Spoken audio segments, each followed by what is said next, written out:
Estamos nas últimas horas para você garantir 15 dias de acesso total na Brasil Paralelo, assinando o nosso streaming de filmes. Filmes, podcasts, análises, desenhos infantis, cursos e formações. O acesso total da BP é algo único no Brasil. Não há nada parecido em toda a internet. Para garantir, basta se tornar um membro da BP Select até segunda-feira, dia 4 de abril. O streaming da Brasil Paralelo conta com filmes selecionados a dedo, conteúdo infantil seguro para todas as idades, análises completas e produções originais. Tudo isso organizado em uma experiência para que você aperte o play sem medo. Sem medo de ficar horas procurando algo para assistir e não encontrar nada. Sem medo de perder tempo com filme ruim. E sem medo de não entender a história. Além dos filmes disponíveis no app de TV e celular, liberando o acesso total, você recebe acesso aos cursos e formações da BP Educação. São mais de 50 cursos em áreas como ciência política, história, filosofia, arte e educação. Veja alguns exemplos. A história da Rússia, com Lucas Ferrugem. O desenvolvimento histórico do globalismo, com Alexandre Costa. As formações do governo na história, com Rafael Nogueira. Assine agora a BP Select e libere seu acesso à Invasão Bolchevique e todos os nossos filmes. Além disso, você usufrui do acesso total gratuitamente por 15 dias. Aproveite a promoção enquanto há tempo. Nós contamos com você. Muito obrigado e até breve.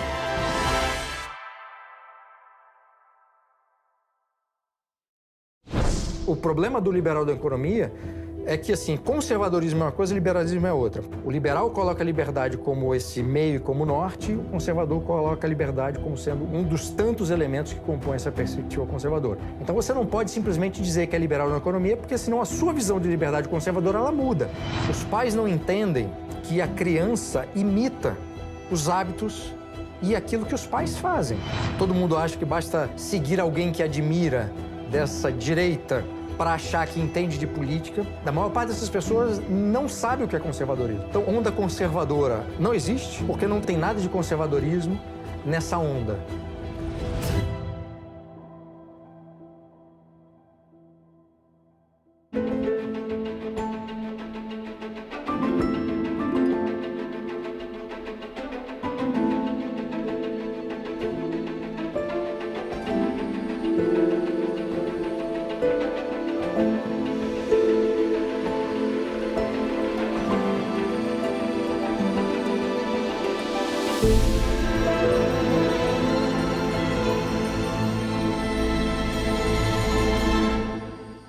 Ele é cientista político, professor, tradutor e autor de 2 livros best-sellers a respeito da relação do brasileiro com os políticos e com o Estado. Além disso, é mestre em ciência política e relações internacionais pela Universidade Católica Portuguesa.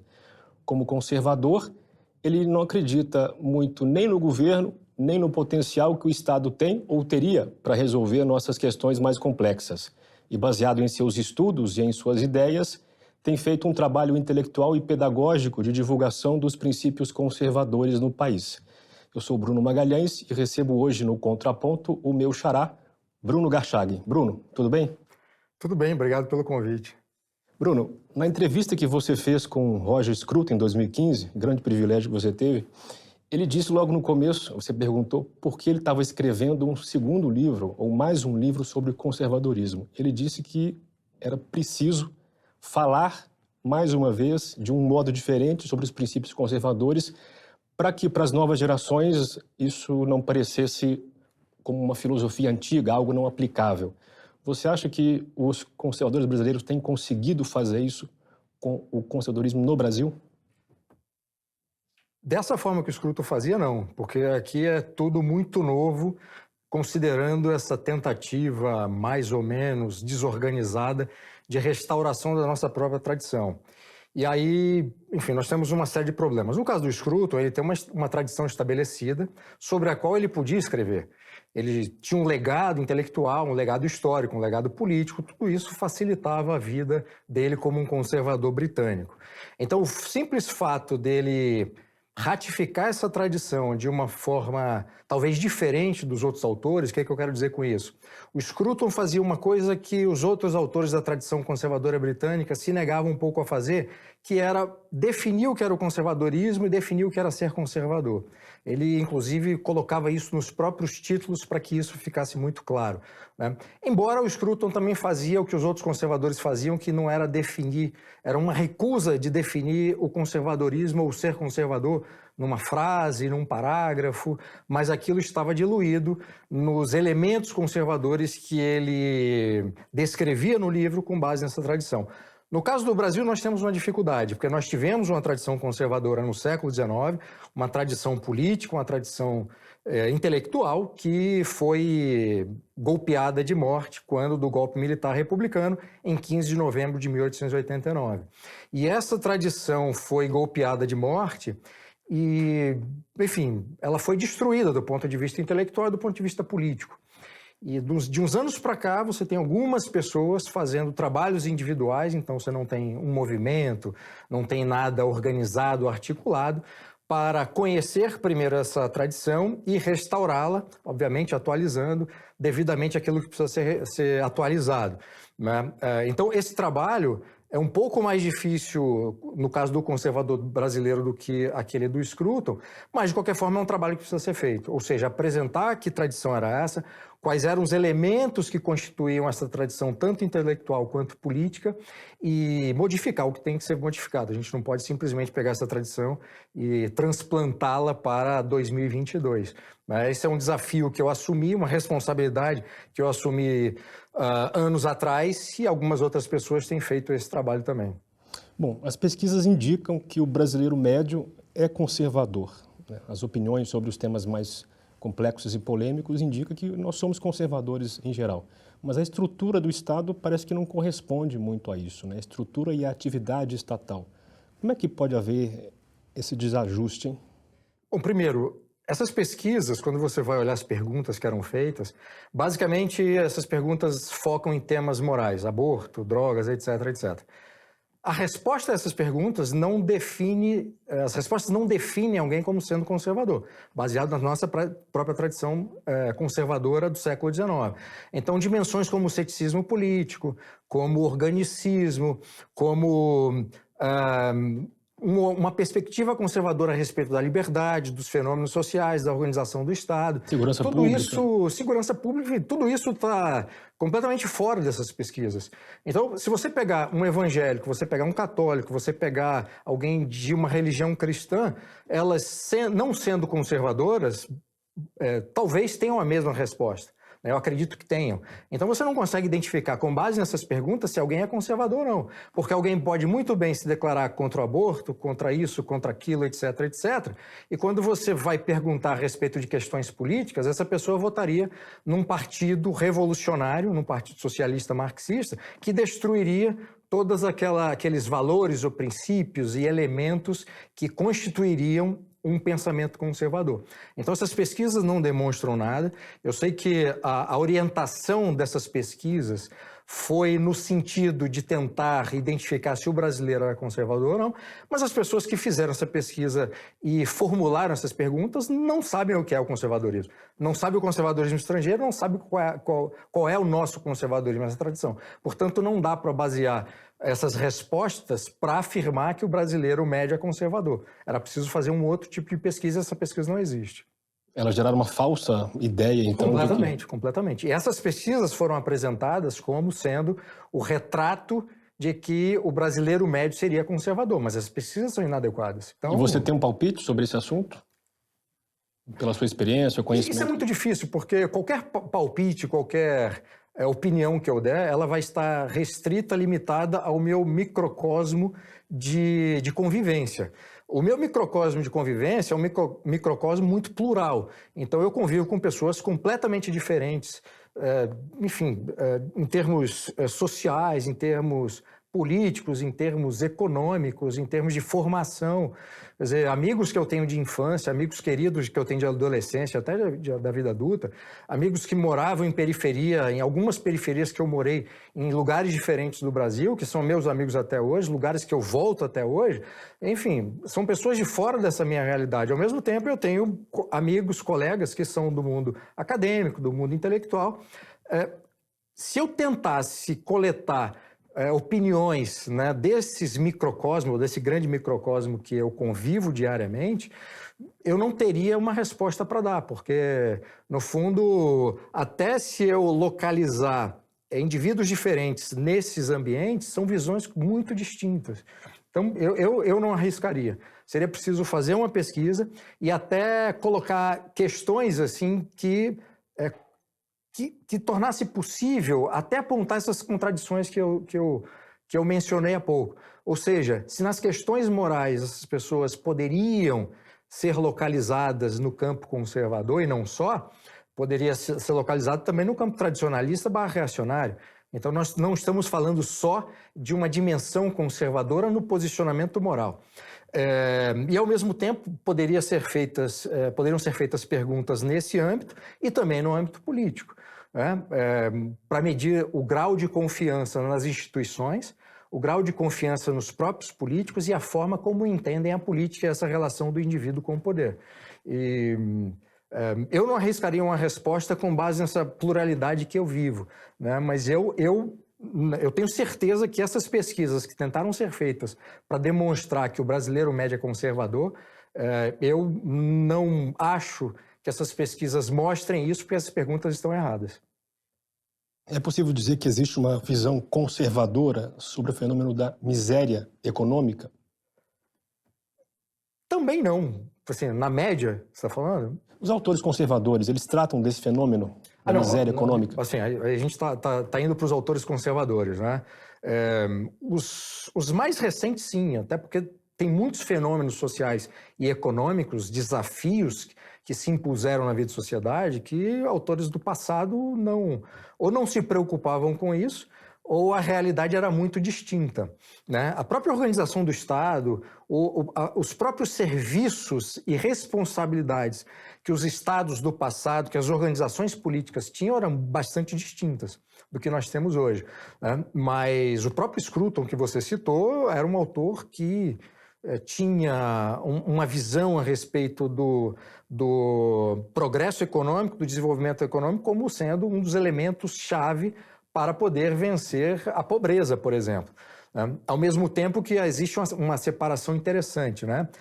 Alguém inventou, eu não sei quem foi, mas se disseminou como uma praga, como uma erva daninha, uma expressão que eu detesto e combato vigorosamente, que é o tal do conservador nos costumes e liberal na economia, né? Quem criou isso? Quem criou isso?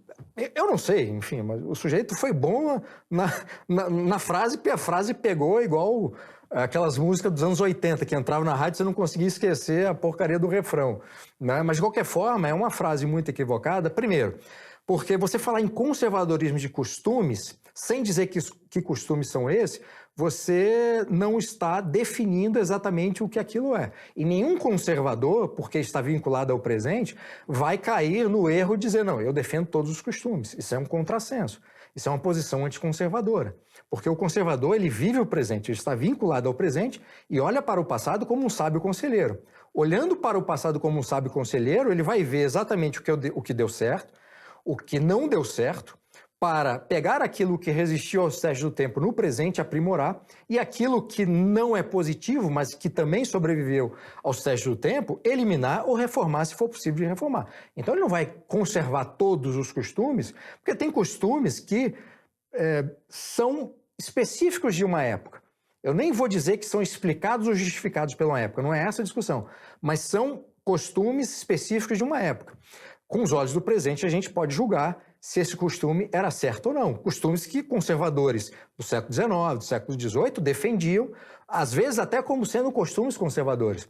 Mas o tempo passa. O conservador, porque está vinculado ao presente e porque tem esse passado, né, como sábio conselheiro, ele vai poder fazer uma análise e dizer, não, isso podia até ser um costume do passado, um costume pelo menos uma parcela dos conservadores defendiam, mas no século XXI isso não faz o menor sentido. Então, conservador nos costumes é um erro assim, absoluto. E liberal na economia, aí é um outro problema. Os conservadores já há séculos são defensores da economia de mercado. Embora governos conservadores em países diferentes fizeram intervenções no mercado por razões X, Y, Z, que agora, no século XXI, a gente pode analisar se estavam certos ou errados. Mas não há um problema de uma perspectiva conservadora que o Estado faça intervenções, tá? A priori, entende? A gente pode, a partir de um momento em que até um governo conservador colocar um tipo de intervenção, os conservadores acender a luz vermelha e dizer, não, mesmo você sendo um governo conservador, isso está errado. Isso já se mostrou fracassado no passado e você, governo conservador, está tentando trazer uma coisa que já se provou equivocada. Não pode ser feito. Mas, a priori, um conservador só vai ter algum tipo de prevenção numa determinada intervenção na economia, não há uma intervenção como faria um socialismo, uma social-democracia, um socialismo marxista. Não é esse tipo de intervenção. Mas já aconteceu tanta coisa no caso do Brasil, por exemplo. O Brasil é um grande laboratório de testes, né, de engenharia social, política e econômica. Então, a gente tem um tipo de experiência negativa, de testes de coisas que deram errado, nessas três dimensões, social, política e econômica, e esse laboratório permite que um conservador hoje, no século XXI, consiga identificar, tem um cardápio, né, imenso de coisas que já deram errado. Em outros países, com tradições conservadoras mais longas, o capital de erros dessas tradições é menor. Então, eles ainda podem se dar ao luxo de errar enfim, enfrentar as consequências desses erros, né? Uma outra coisa também, num país que enriqueceu durante séculos, esses países podem se dar ao luxo de errar, de cometer erros econômicos, seja lá a orientação política desse governo, e a capacidade de recuperação desses países é muito mais ágil do que a nossa.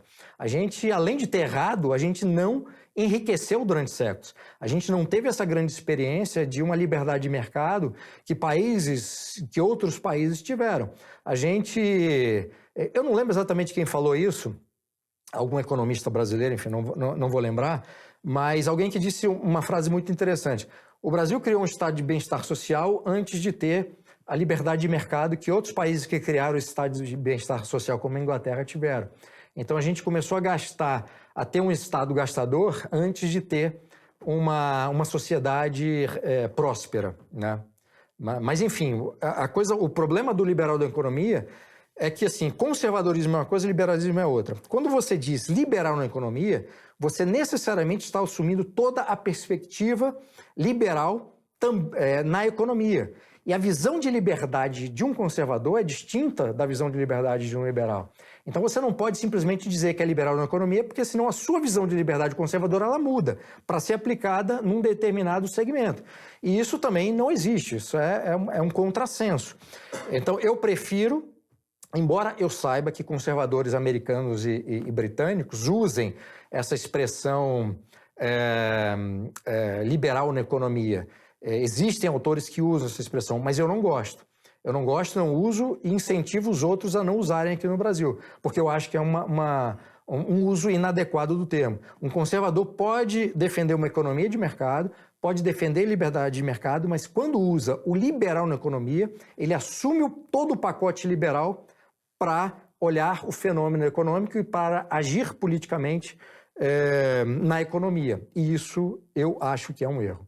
Porque é de fato incompatível com o resto do imaginário conservador. É incompatível porque a visão que se tem de liberdade, a perspectiva de liberdade de outros assuntos de um conservador é distinta de um liberal. Para dar um exemplo assim, muito rápido, um liberal clássico e as versões mais radicalizadas desse liberalismo clássico, como o libertarianismo, ou libertarismo, como queira traduzir, a liberdade, no fundo, é um meio, mas também é um fim. Então, a liberdade ela está sempre no horizonte de um liberal. No caso do conservador, a liberdade é um dos elementos que fazem parte dessa perspectiva conservadora, assim como a ordem, assim como a responsabilidade, assim como as virtudes. Então, não é um só. O liberal coloca a liberdade como esse meio e como norte, o conservador coloca a liberdade como sendo um dos elementos, um dos tantos elementos que compõem essa perspectiva conservadora. Quando você diz liberal na economia, então você está deixando de ser conservador, né, também na economia, para usar uma visão restritivamente liberal. E por isso que eu considero isso um erro. Bom, pegando de empréstimo o subtítulo de um de seus livros, por que o brasileiro não confia nos políticos, mas ama o Estado? Pois é, quando eu escrevi eu pesquisei o livro em 2014, e esse livro foi lançado em 2015.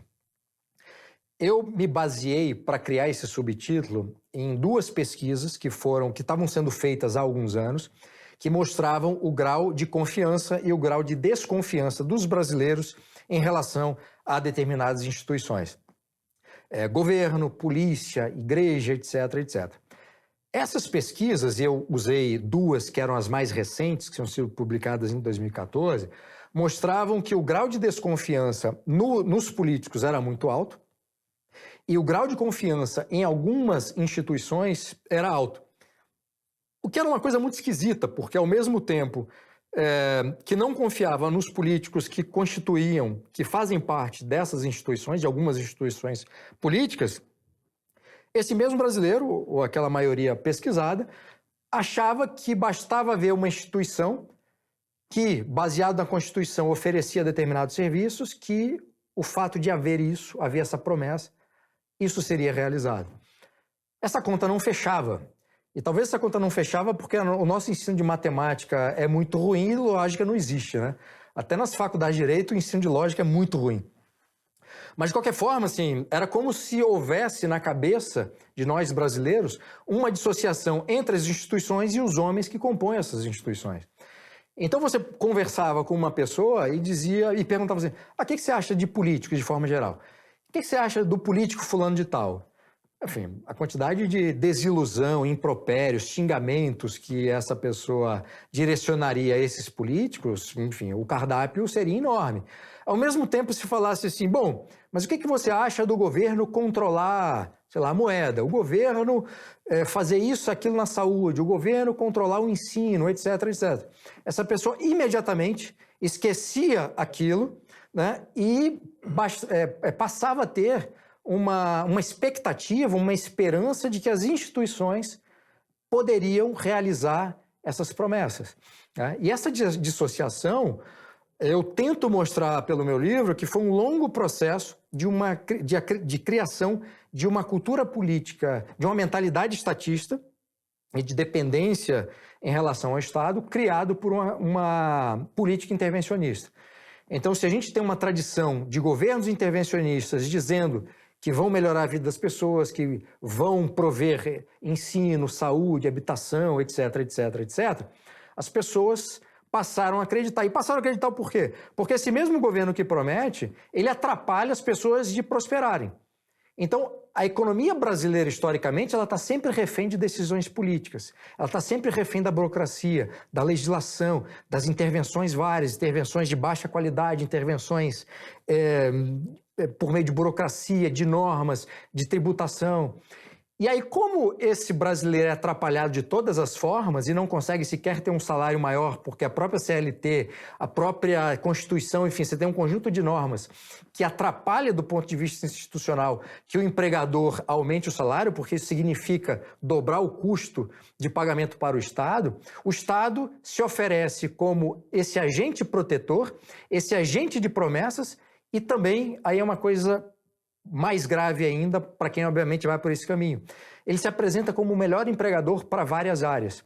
Então ele diz para você, olha, se você tentar enriquecer na iniciativa privada ou ser empregado da iniciativa privada, dependendo da sua área, você está sempre limitado por um teto de salário que é definido pelo seu patrão, né? Então já joga a culpa do valor da remuneração para o dono da empresa. E, ao mesmo tempo, ele diz, olha, se você fizer um concurso público para ser servidor XYZ, geralmente os melhores cargos, os que oferecem melhores salários é no âmbito federal, então você consegue ter um salário inicial muito maior do que você teria início de carreira na iniciativa privada, para algumas funções, obviamente, né? E claro, dependendo do concurso público que você faz lá para juiz, se você for um bom juiz, você vai estar limitado também ao seu salário por aquele teto e os penduricalhos ali, né? Os auxílios diversos. Se você for um ótimo advogado e, portanto, você estiver na iniciativa privada, você vai ganhar muito mais do que um juiz ganha. Mas para várias funções, o salário inicial é muito mais alto. E para a maior parte das pessoas, o que interessa é você ter segurança, isso é uma coisa que o Estado te oferece, que a iniciativa privada nunca vai oferecer, e esse salário inicial muito mais alto. E tem muita gente que está satisfeito com um salário médio alto e não quer arriscar grandes voos. E sim, aquilo está bom, desde que eu tenha segurança e tenha essa remuneração que me está sendo oferecida, para mim está bom. E isso é muito ruim. Isso transmite para a sociedade uma mensagem também muito ruim. Ou seja, a iniciativa privada é ruim e eu prefiro virar servidor público. E as pesquisas que são realizadas ao longo dos anos, já tem uns anos que eu não vejo essas pesquisas sendo realizadas, mas também não procurei, né? Mas eu lembro, até eu escrever o livro, que assim, todo ano eram realizadas pesquisas mostrando em estudantes de direito, por exemplo, qual era o horizonte profissional desses acadêmicos de direito. Cara, em primeiro lugar, os primeiros lugares eram sempre instituições do Estado, porque esses concursos ofereciam mais. Depois, se saíssem, fosse para a iniciativa privada, era uma outra coisa. Mas era muito grave ver isso, né? Porque a faculdade de Direito, supostamente, forma profissionais liberais, né? É claro que tem muita gente que entra para a faculdade de Direito com vocação, para ser magistrado, para ser promotor, para ser procurador, enfim, isso é outra coisa. Mas a maioria, e eu falo por experiência própria, porque eu fiz 5 anos na faculdade de Direito, a maioria entra na faculdade de Direito como uma espécie de pré-vestibular para concurso público, né? Isso é um drama. E o fato das pessoas escolherem isso é algo condenável? Não. Todo mundo reage a incentivo. Então, se o incentivo está dado pelo Estado, que atrapalha a economia privada, ao mesmo tempo que se coloca como melhor empregador, você vai dizer que as pessoas estão erradas? Não, essas pessoas não estão erradas. Elas, do ponto de vista da racionalidade econômica, elas estão escolhendo a melhor opção disponível. Bom, falar do fenômeno Lula. Parece que há uma expectativa, uma suposta expectativa em torno dessa candidatura para as eleições deste ano. Enfim, será que essa confiança que o brasileiro, em geral, tem nos políticos, como teve no Bolsonaro, como teve antes no Lula, e de algum modo parece, ou supostamente parece que está surgindo agora, como alguém que vai nos salvar de algo que está acontecendo, isso não indica uma certa confiança, não, que nós temos nos políticos? Pois é, isso é um outro problema. Enquanto as pesquisas que eu já mencionei aqui mostravam esse grau de desconfiança, nos políticos de forma geral, em alguns políticos essa esperança ela atingia, sei lá, número 8 na escala Richter de esperança política, entende? É mais um dado dessa contradição de como nós brasileiros nos relacionamos com a política de forma geral.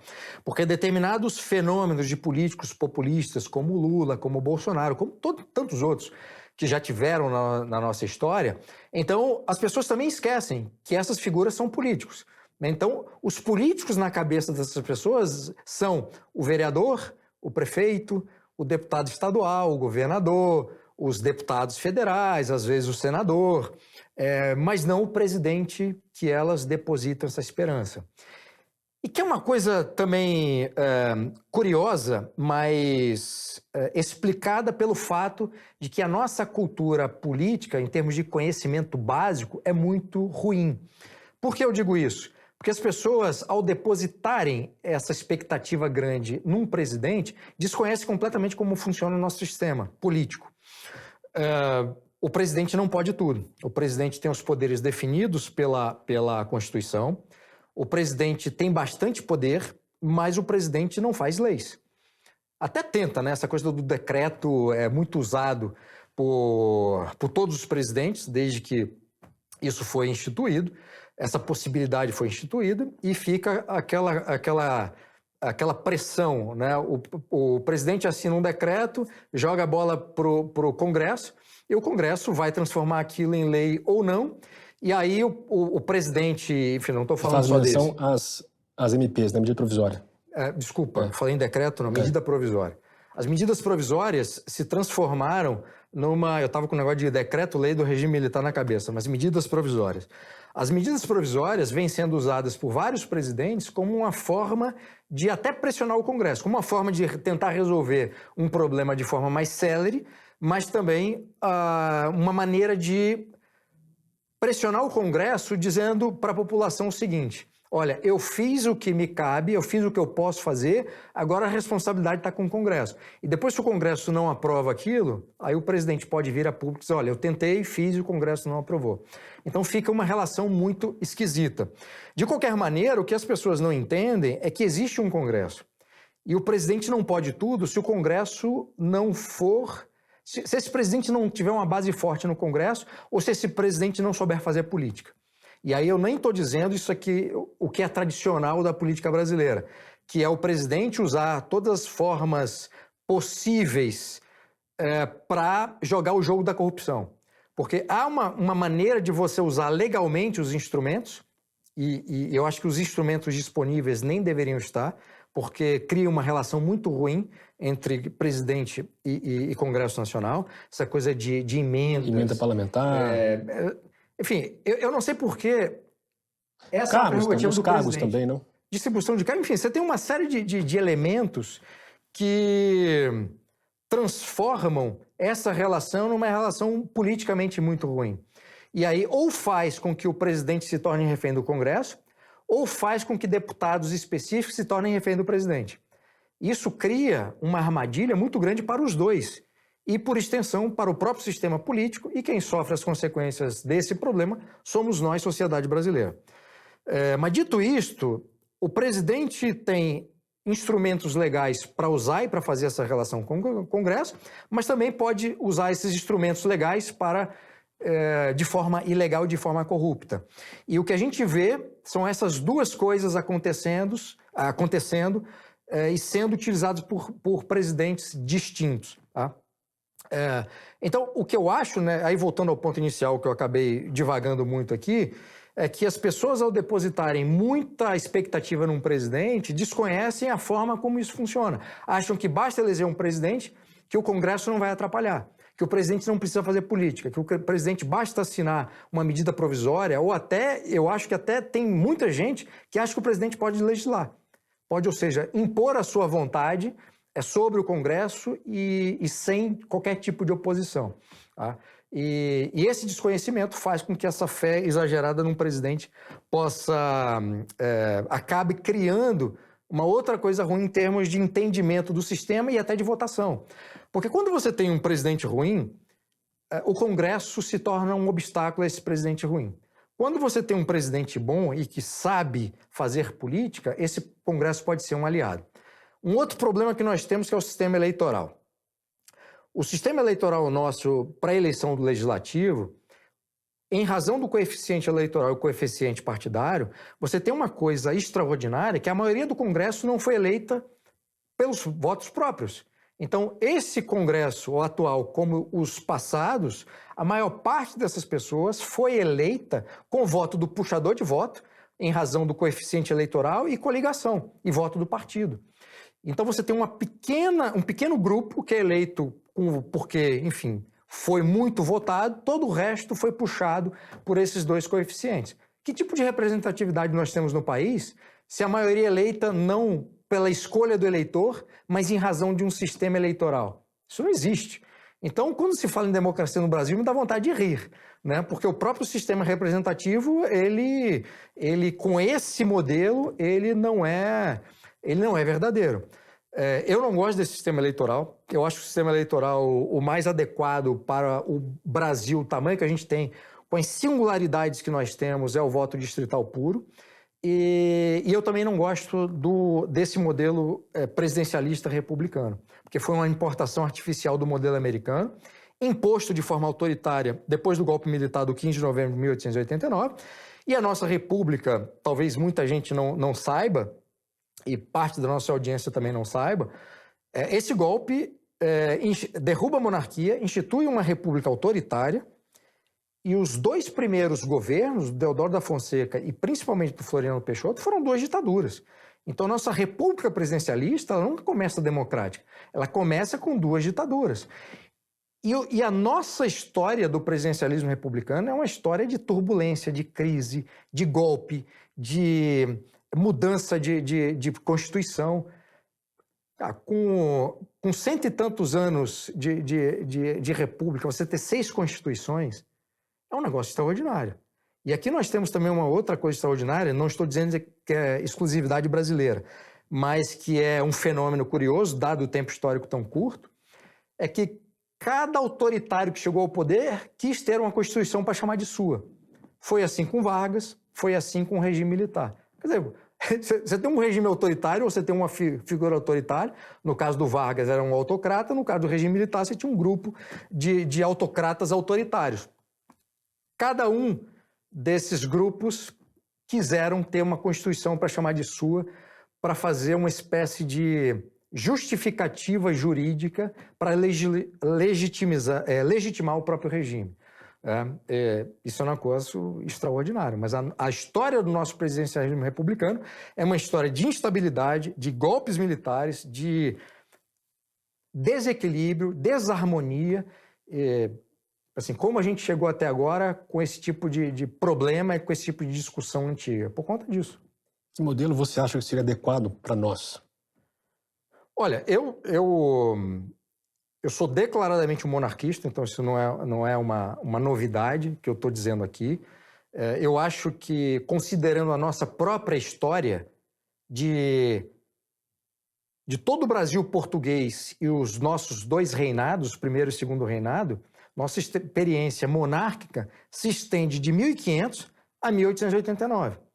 Então, é uma experiência histórica de formação de cultura política, de imaginário político e tudo mais, e de experiência de instituições políticas muito mais longa do que nós temos no presidencialismo republicano, que, repito, foi instituído de forma autoritária, de cima para baixo, por uma elite política. E já mostrou que não funciona. Então, eu acho que... Eu nem estou falando em regime ideal, tá? O modelo ideal, porque eu não acredito nisso.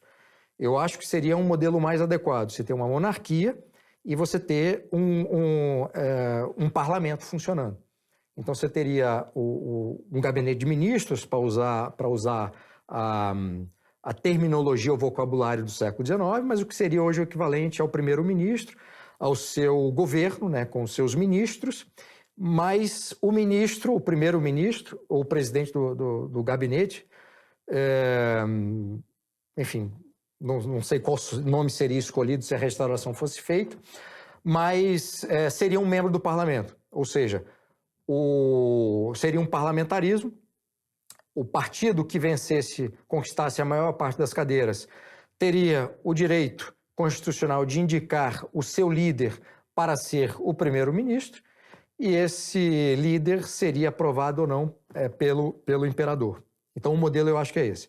Dito isto, se a gente mudasse, né, esse é o modelo que eu acho mais adequado, mas eu acho que a simples substituição desse presidencialismo que nós temos para um parlamentarismo já mudaria muito, porque criaria incentivos políticos muito distintos e possibilitaria uma resolução de crises políticas e econômicas, crises econômicas provocadas por decisões políticas equivocadas, muito mais rápido do que nós temos hoje. Hoje, para você afastar um presidente, do ponto de vista constitucional, é muito demorado e os próprios crimes de responsabilidade que estão definidos pela Constituição, para provar esses crimes é muito difícil. E não basta que o crime tenha sido cometido. Se um presidente da República comete um daqueles crimes, mas a economia vai bem, a política está organizada e esse presidente é popular, Congresso nenhum vai assumir a responsabilidade de afastar um presidente da República com esses elementos positivos, com essa sensação, porque isso vai se voltar contra esses políticos.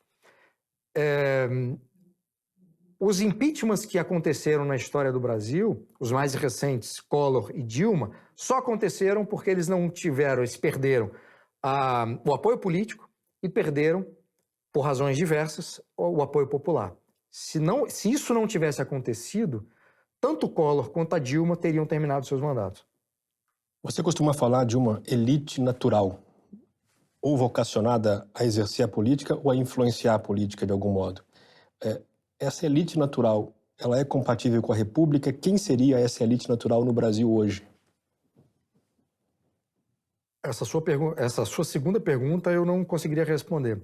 Porque o caos é tão grande, o turbilhão de salitre e breu que a gente está enfrentando, eu estou pegando um trecho de um poema do poeta William Blake, inglês, mas esse turbilhão de salitre e breu impede até que a gente consiga identificar bons quadros que estão na política e bons quadros que estão fora da política, mas que seriam grandes ativos nessa formação dessa elite natural. É claro que nós temos bons nomes. Eu fico sempre muito preocupado de citar alguns nomes, Bruno, porque de 2018 para cá eu vi tanta gente enlouquecer por causa da política, ou porque se tornou apoiador do Bolsonaro, mas um apoiador radical e irracional e tudo mais, ou porque se voltou para uma figura como Lula, outros desse espectro político radical à esquerda. Então, eu fico muito preocupado, porque pessoas que eu admirava entraram nessa loucura da fé política, desse irracionalismo na política que é muito complicado. Mas eu não tenho dúvida que a gente tem nomes. Quer dizer, o problema do Brasil não é problema de quadros, não é um problema de ter nomes. Nós temos um problema institucional muito sério. É claro que a gente tem um problema de muitos nomes ruins que estão na política. Mas também isso não é um fenômeno só brasileiro. Existem estudos em vários países do mundo, países que a gente admira, países próximos, países com uma longa tradição de estabilidade política, inclusive, que tem estudos mostrando por que os piores ascendem ao poder. E aí, quando você vai perceber quais são os problemas, um dos problemas principais são os incentivos que a política cria para que alguém entre na política e depois seja eleito. Então, a própria constituição dos partidos, a forma como os partidos escolhem os seus quadros, a forma de ascender politicamente dentro de um partido e a maneira como você depois é eleito. Tem? Então, se a gente não corrige também essas distorções institucionais, algumas delas amparadas em leis, a gente não resolve o problema. Então, no fundo, eu acho muito curioso quando alguém aparece ou alguém pergunta, seja uma pessoa conhecida ou uma pessoa desconhecida, não importa. Mas, assim, qual é o grande problema do Brasil? Essa é a primeira pergunta. Ou tenta responder essa pergunta. O grande problema do Brasil é isso. Isso é a forma mais errada de entender o Brasil e de tentar encontrar resposta, porque, no fundo, nós temos um conjunto de problemas. Alguns mais sérios, outros menos sérios. Porque a gente tem um conjunto de problemas, a gente deve ter um conjunto de respostas. Então, não existe uma única resposta, porque não existe um único problema. E a gente vive um drama, né? Porque tudo leva à desesperança. Por outro lado, algo que eu acho que é bom que a gente tenha em mente, a sociedade brasileira tem uma virtude muito grande que a gente não percebe, porque a gente é desde criança adestrado em casa, na vida social, nas escolas, para odiar o Brasil e só reconhecer aquilo que a gente tem de ruim. A gente é incapaz de se tornar um adulto para reconhecer as coisas boas que nós temos. Então, é muito comum, e qualquer um pode fazer esse teste, chegue para as pessoas à sua volta, em momentos diferentes, amigos, familiares, pergunte assim, o que você acha que tem de bom no Brasil? A pessoa vai olhar para o lado, para o alto, haverá uma dificuldade. Ninguém tem uma resposta pronta. É preciso puxar na memória, é preciso pensar. E as primeiras respostas serão aquilo que está mais próximo. Geralmente coisas da família, do lugar onde vive, etc, etc. Se por outro lado, se pergunta a essas mesmas pessoas, o que você não gosta do Brasil? O que está ruim? Aí as respostas brotam, emergem numa torrente interminável, né, de sentimentos ruins. E aí, para voltar ao meu ponto, uma das virtudes da nossa sociedade é que a gente muda muito rápido a partir do momento que a gente descobre que existe um problema. Isso aconteceu e acontece assim, sistematicamente, tanto do ponto de vista institucional quanto do ponto de vista social. Por essa razão, nós somos um dos países que mais assimila e usa a tecnologia da forma mais rápida possível. É claro que esse uso pode ser bom ou ruim, isso não importa, né? Mas a gente está sempre aberto a mudanças positivas.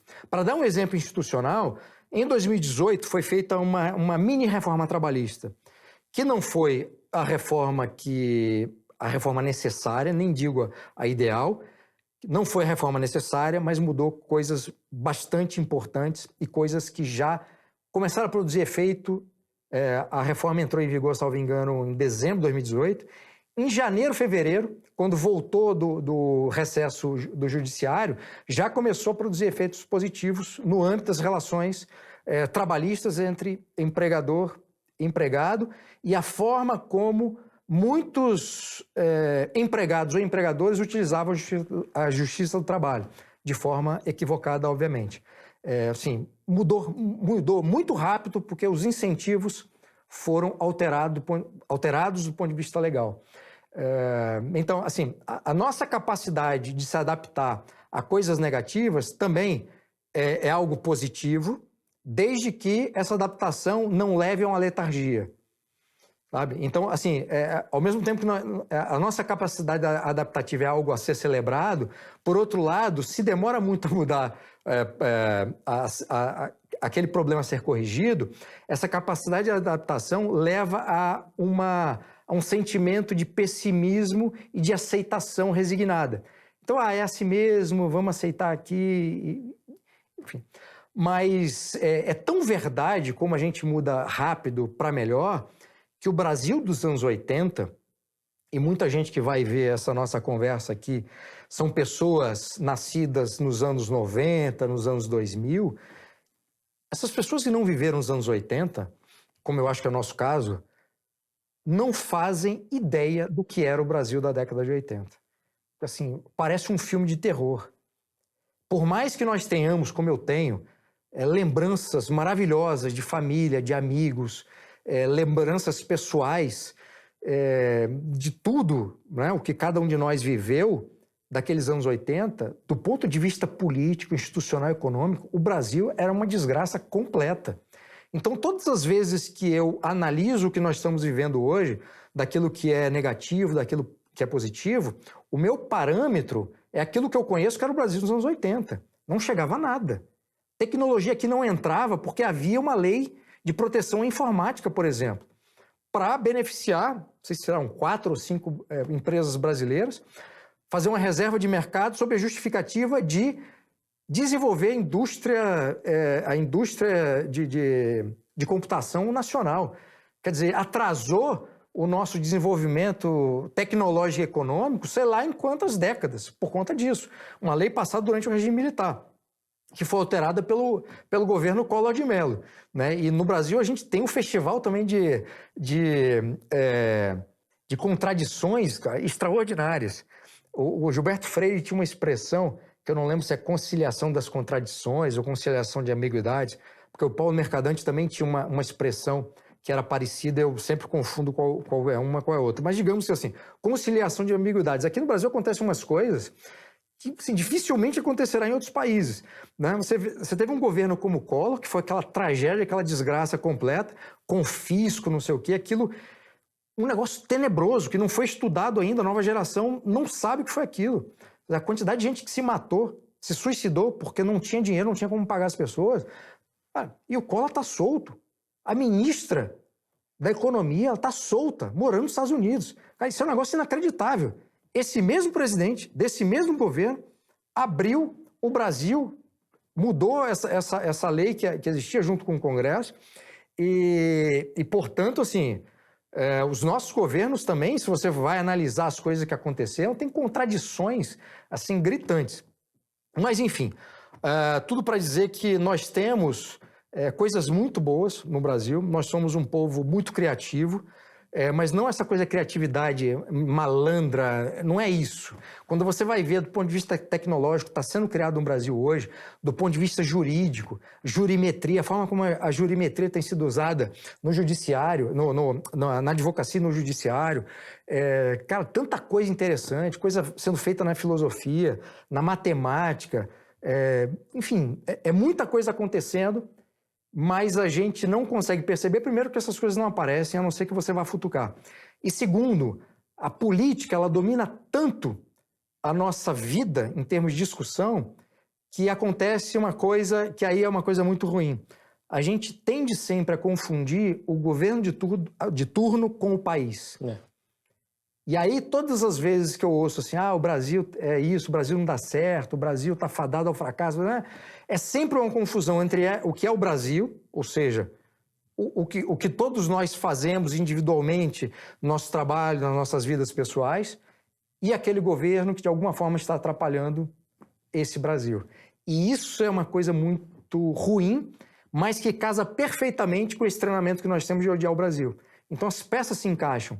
E essa é uma armadilha que, se a gente não sair, se a gente não dividir o que somos nós que constituímos o Brasil e o que são decisões ruins de governo que atrapalham esse Brasil, a tendência é sempre reforçar coisas negativas, a gente continuar sendo dominado pelos piores que ascendem ao poder e uma parcela da sociedade sempre tentando depositar a esperança num determinado candidato, achando que esse candidato, uma vez eleito, vai conseguir resolver todos esses problemas. Eu imagino que você não utilize e não goste da expressão desigualdade social. A pergunta é, a discussão em torno do tema que essa expressão designa é possível de algum modo? Você consegue descompactar essa expressão de modo geral, uma discussão boa, ou você acha que nada em torno desse tema vale a pena? O problema é que essa expressão, esse termo desigualdade social, é um termo muito utilizado pelas pessoas, pelos socialistas, de uma forma geral. Dessa grande família dos socialistas, né? Sejam os marxistas ou não marxistas. Todas as vezes que tratam desse fenômeno, eles tratam de uma forma equivocada, não só fazendo uma leitura errada do que isso significa, mas propondo soluções que não vão resolver o problema. Muita gente vai contrapor essa visão de combate à desigualdade social com a visão de combate à pobreza. Eu, durante muito tempo, fui uma dessas pessoas para tentar dissociar esse negócio. Por quê? Porque quando você vai falar de desigualdade social, você vai ter que comparar. Primeiro, você vai ter que explicar o que é a desigualdade e as desigualdades que existem em faixas da população que são colocadas naquelas letras. E aí, se você for analisar cada uma das letras, vai existir desigualdade social no A, no B, no C, no D, no E. Então, se você for dizer o seguinte, nessa faixa A, as pessoas têm patrimônio de acima de R$1 milhão. É a faixa A. Eu não sei, estou jogando aqui um número, eu nem lembro oficialmente quais são os critérios que se usa para cada faixa social dessa. Mas digamos que seja isso, R$1 milhão para a nossa audiência entender. Então você vai ter alguém que tem um patrimônio de R$1 milhão e alguém que vai ter um patrimônio de R$1 bilhão. Portanto, dentro dessa faixa A, existe uma desigualdade. Essas políticas públicas que são defendidas por essas pessoas que querem acabar com a desigualdade também vai atender essa faixa? Ou seja, aquele que tem um milhão vai passar a ter 1 bilhão? Ou eles vão fazer um arranjo ali por faixa para que todos eles tenham, né, os seus milhões ou os seus bilhões para distribuir tudo igualmente? Não é isso. Esse discurso é feito para dizer o seguinte: quem está na base da pirâmide, aquele que sobrevive, sei lá como, com menos de $1 por dia, ou seja, aquelas pessoas que estão numa situação de miséria, que precisam de ajuda, de fato, essas pessoas aqui, é preciso combater essa desigualdade, porque ao mesmo tempo que tem essa pessoa aqui que vive com menos de $1, tem pessoas vivendo com 1 milhão, com 1 bilhão e tal. É preciso fazer um arranjo aqui para que essas pessoas saiam dessa vida.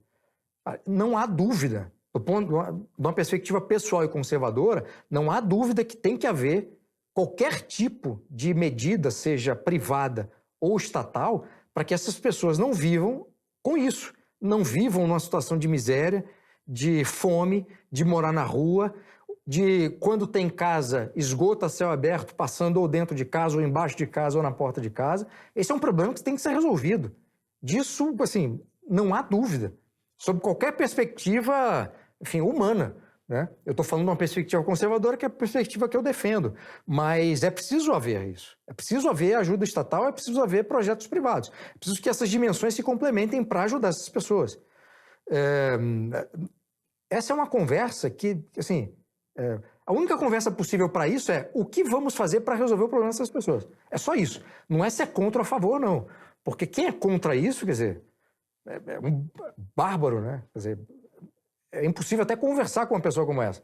Então, o grande problema são as propostas que são formuladas e apresentadas para poder superar essa desigualdade, ou seja, ajudar essas pessoas que estão nessa situação de miséria. E aí, as propostas como taxar grandes fortunas, redistribuição de não sei o quê, então, não são propostas adequadas porque não vão resolver o problema. Se você não cria riqueza, se você não permite que essa riqueza seja criada para que as pessoas possam ajudar de forma privada e que também o Estado consiga elaborar projetos adequados para ajudar essas pessoas, não vai adiantar de nada. Vou dar um exemplo de medida estatal que funciona para ajudar pessoas mais pobres e aquela que não funciona, aquelas que não funcionam. Bolsa Família, quando você transfere o dinheiro direto para a pessoa e a pessoa lida com esse dinheiro e vai usar naquilo que precisa, é uma forma barata e eficiente de você utilizar um recurso público para ajudar a pessoa que precisa. Quando você cria uma agência para fornecer um serviço, para ter uma série de burocracia, para ter intermediário, para ter funcionário público, você cria todo um mecanismo para chegar até aquela ponta, o dinheiro que você investe aqui não é o mesmo que vai chegar lá. Então, se você investe 100% de X, o que chega aqui talvez chegue a 20%, porque a maior parte vai sustentar essa estrutura para atender essa pessoa. Isso não faz o menor sentido. Então, o que eu sinto falta nesses debates são propostas mais adequadas para resolver os problemas.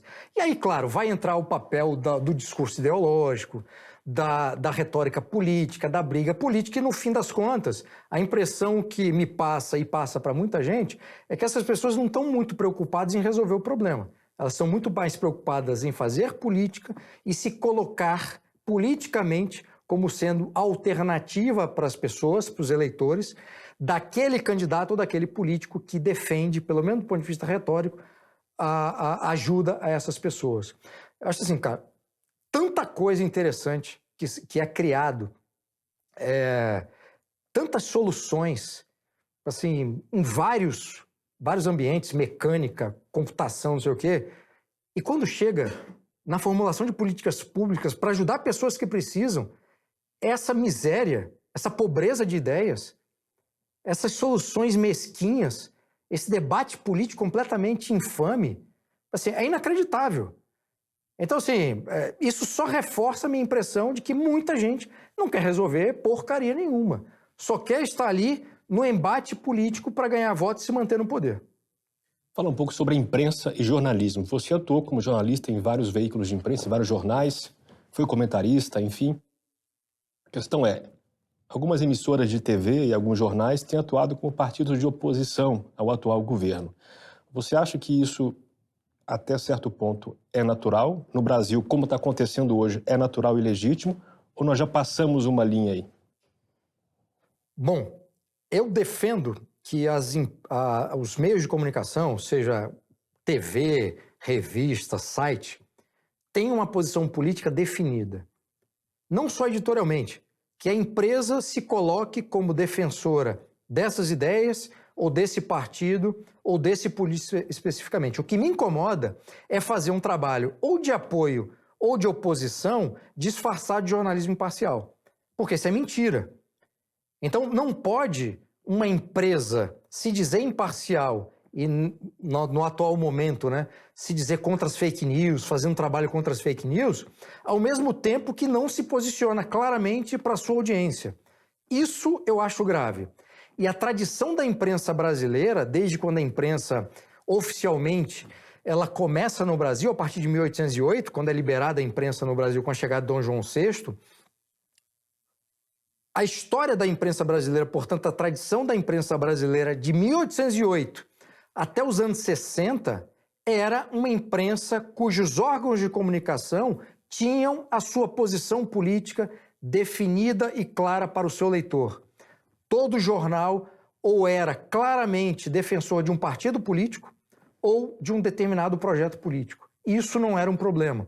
O leitor ia para a banca para comprar a tribuna da imprensa porque sabia que o Carlos Lacerda tinha aquele pensamento político, tinha aquela plataforma política, ele próprio era um político e ele era contra o Vargas. Estava claro isso. Ao mesmo tempo que quem comprava a Última Hora do Samuel Weiner, comprava a Última Hora sabendo que o Samuel Weiner tinha uma posição à esquerda, os seus colunistas eram de esquerda e ele tinha uma relação com o Vargas. E também era um jornal, uma publicação de apoio ao governo Vargas. Estava claro, transparente, né? Transparente. Não havia problema nesse sentido. E tantos outros órgãos de imprensa dessa época e para trás. No primeiro e segundo reinado, os jornais, quando tinham uma posição muito clara, e muitos deles, o próprio nome do jornal já definia a qual ideologia política, a qual projeto político estava ligado. Então você tinha o republicano, o monarquista, o liberal. Esses partidos estavam ali para cumprir a função não só de informar, mas também politicamente de defender uma posição ou os partidos aos quais estavam ligados. E isso não é um problema.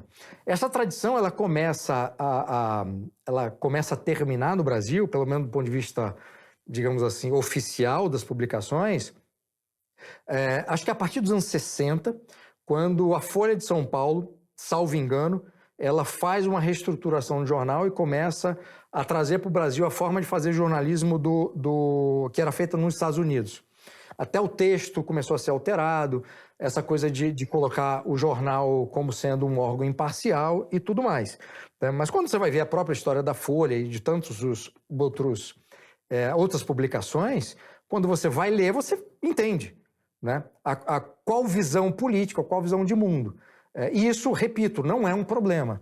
O problema é quando uma publicação tem uma clara preferência, seja por um candidato, ou faça uma clara oposição a um político, candidato ou político, e isso não esteja claro. E isso seja entregue para o leitor, para o espectador, como sendo um jornalismo imparcial. Isso eu acho que está errado. Você acha que o Twitter, como modelo de rede social, é um modelo sustentável de incentivo ao debate? Não tem debate no Twitter. O Twitter, eu vou dizer que se tornou, mas na verdade piorou, né? Mas o Twitter eu estou tentando encontrar uma palavra mais, um eufemismo para dizer o que é aquilo. Mas o Twitter não é espaço para debate. E onde há espaço para debate no Brasil hoje? Se é que há. Bom, as ferramentas estão aí, elas podem ser usadas para isso. O Twitter dificulta porque ele impede que você que tem conta, faça escolhas ali em termos de filtro para que você você consiga estabelecer, você consiga primeiro publicar aquilo que você pensa e você permita que as pessoas que estejam ali, fazendo um filtro, que as pessoas estejam ali para conversar. É claro que você pode sair bloqueando e tal, mas a própria maneira como aquilo funciona, se você escreve alguma coisa contra, sei lá, o Bolsonaro ou contra o Lula, dependendo da bolha que você vive ali dentro do Twitter, você vai ser atacado, né, por um ou por outro. Ao mesmo tempo, se você for, por um tempo, apoiador de um candidato, ou você se manifestou ou apoiador de um político específico, e você ousa criticá-lo, você é atacado por aquelas pessoas que te dão audiência e que estão ali o tempo inteiro te incensando porque você está apoiando aquele político que eles gostam. Então, assim, a própria dinâmica do Twitter acho que impede isso. O tamanho dos textos também, mesmo que você possa fazer um fio, tá, aquilo fica enorme. Enfim, até para a pessoa que publica é complicado. Mas a brincadeira que eu faço, assim, basta você entrar no Twitter que você contrai um coronavírus moral, né, espiritual. Você já fica contaminado por aquele negócio. Eu deixei de usar o Twitter em 2019, eu acho. Não está me fazendo falta nenhuma. Eu entendo quem entra no Twitter aí para acompanhar algumas pessoas, alguns veículos de comunicação pela rapidez, né? Talvez a única função do Twitter seja essa. Você publicar informação, se fazer conhecer ou tornar público o seu trabalho, mas debate não existe. Eu realmente não sei se essas redes sociais, pela forma como foram construídas, elas permitem que você consiga estabelecer. Eu só uso hoje o Instagram. O Instagram, eu ainda consigo fazer isso, porque permite ali você ter uma estrutura mais ou menos de um site. Então você tem uma foto, você tem um texto, e os loucos que vêm ali querer me atacar por diferentes razões, eu bloqueio e acabou, não me perturbam mais, né? Eu ainda tenho um controle que no Twitter é mais complicado de fazer. No YouTube também é possível fazer isso. Você pode colocar ali o seu vídeo e simplesmente impedir que alguém faça um comentário. Ou se fizer, você vai controlando, vai apagando ou coloca aquela função lá de moderar comentário. Mas isso, tanto no Instagram quanto no YouTube, isso não é debate, né? Você não está debatendo com ninguém, você está apresentando informações ou sua perspectiva a respeito de assuntos e, enfim, você pode até tentar com isso provocar algum debate que vai ser feito em outro lugar. Mas ali, até porque, Bruno, é o seguinte, a maior parte das pessoas hoje que acompanha pessoas que escrevem sobre política, estão legitimamente interessadas, essa maior parte, legitimamente interessada nos assuntos. Mas as pessoas ou têm pouco conhecimento ou não têm qualquer conhecimento. E mesmo assim, vão até um texto que você publica ou um vídeo que você publica querendo te ensinar. E de uma forma agressiva, de uma forma ou agressiva ou com uma coisa, um senso de superioridade, sabe? Sim, professoral, né? Como se ela fosse melhor do que você. E umas coisas que eu acho muito curioso, né? Você vê claramente que a pessoa sabe menos do que você entra no perfil dela e tal, não sei o quê, e essa pessoa vai lá para querer te dar uma aula. Ou você, no espaço que você tem no Instagram, por exemplo, você consegue abordar uma parte do tema. Você faz escolhas. E a pessoa vai lá e diz o seguinte: ah, mas você deixou de falar disso. Você achou que eu não percebi isso? Entende? Então, esse é um problema que você tem que lidar. Se você está numa rede social e você aceita que as pessoas vão lá, você tem que lidar com isso da melhor forma possível, né? Ou simplesmente bloqueando sem responder, ou levando um bom humor, ou fazendo uma coisa que eu tento sempre fazer se a pessoa não é agressiva, e eu vejo que ela até veio com um tom um pouco mais, enfim, um pouco mais de rede social, mas eu vejo que há algum interesse, eu exercito a minha compaixão cristã e vou lá e faço uma resposta tentando, enfim, mostrar outros caminhos e tal. Eu ainda tento fazer esse diálogo. Mas, assim, o ponto da sua pergunta é possível fazer debate nesses lugares? Não. Nenhuma rede social foi criada nem permite um debate. Debate, ele é possível em outras áreas. Talvez se você fizer um evento e criar um debate com pessoas de posições diferentes, com um tempo maior, porque até na televisão, as regras que são estabelecidas e o tempo que você tem não é para debater. Aquilo é para ver um festival de lacre. É quem faz a frase de efeito. Mais rápida no tempo que tem. No tempo. Enfim, não é debate. Isso não é uma discussão séria. Isso é você jogar para a galera, né? Não é debate, né? Espaço para debate, universidade, eventos fechados ou abertos, com possibilidade de você conversar, que seja debate, não seja um ataque mútuo, porque você tem uma posição diferente daquela pessoa, mas rede social não. As regras que existem e os programas que existem na televisão também impedem que sejam efetivamente realizados debates. Bom, eu tenho certeza que você não aprendeu tudo que você sabe de ciência política na faculdade de Direito. que você fez, Nada. que você concluiu lá no Espírito Santo. Embora você tenha mestrado em Lisboa, também imagino que você se classifique como autodidata. Como é que foi a sua formação em ciência política? O que você foi buscando? Como é que foi isso? Tá, eu não me classifico como autodidata. Não? Nunca achei isso, porque eu fui ajudado por tanta gente, mesmo de maneira informal, formal que eu digo na universidade, que nem me passa pela cabeça achar por um momento, e nunca achei que eu fosse autodidata, porque as coisas que eu lia, o primeiro livro que me levou a outros foi indicado por alguém que eu respeitava, ou por alguém que eu li, ou por alguém que estava próximo a mim. Eu fiz faculdade de Direito em Cachoeiro de Itapemirim, que é a minha cidade. Na faculdade de Direito, eu tive um bom professor de Teoria Geral do Estado, que me apresentou e me despertou para a leitura de alguns autores clássicos, como Thomas Hobbes, como Montesquieu, como o Locke. Enfim, essa tradição política antiga que um bom professor na faculdade de Direito apresenta. Tive um ótimo professor também de filosofia, que me apresentou autores também que não estavam diretamente ligados à política, mas que ajudaram nesse processo. Mas eu preciso dizer antes que a minha formação inicial é literária, não é política. Eu sou um leitor de literatura, de ficção, prosa e poesia, que depois foi para a política. E foi em Cachoeiro, com um grande amigo meu, que é o Fernando Carvalho Gomes, que assim, foi uma figura fundamental na minha vida, porque eu, morando em Cachoeiro, fazendo faculdade de Direito, eu toda semana ia para a casa dele e ele me apresentava literatura. Ele me apresentou tudo, literatura inglesa, literatura americana, literatura brasileira, literatura argentina. Então, toda essa base literária eu conheci graças a ele, graças a essas conversas.